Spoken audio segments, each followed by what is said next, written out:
Una vicenda che sta diventando davvero paradossale. A scatenare la polemica, l'ordinanza sicurezza firmata dalla dirigente scolastica della scuola media Sarto di Castelfranco, che di fatto obbliga i genitori ad andare a prendere i figli a scuola. Da soli non potranno più tornare. Se dovessero farsi male, ne risponde, dice, la scuola. Una direttiva che è arrivata solo pochi giorni fa, come un fulmine a ciel sereno, immediata la protesta, ma dalla scuola nessun ripensamento. Così una tredicenne, che abita ad un'ottantina di metri dalla scuola, è stata fermata perché il papà si è rifiutato di andarla a prendere.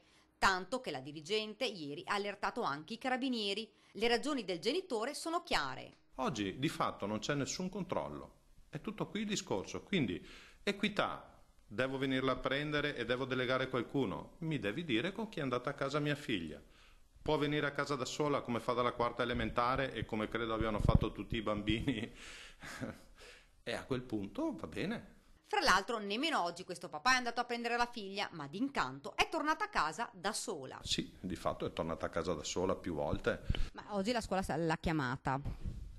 Oggi sì, mi hanno avvertito che la bambina sarebbe venuta a casa da sola. Immagino, come hanno sempre fatto, abbiano registrato le telefonate. Ma la direttiva allora c'è oppure no? La dirigente questa mattina aveva detto che avrebbe chiamato nuovamente i carabinieri, ma a quanto pare la scuola ha deciso diversamente.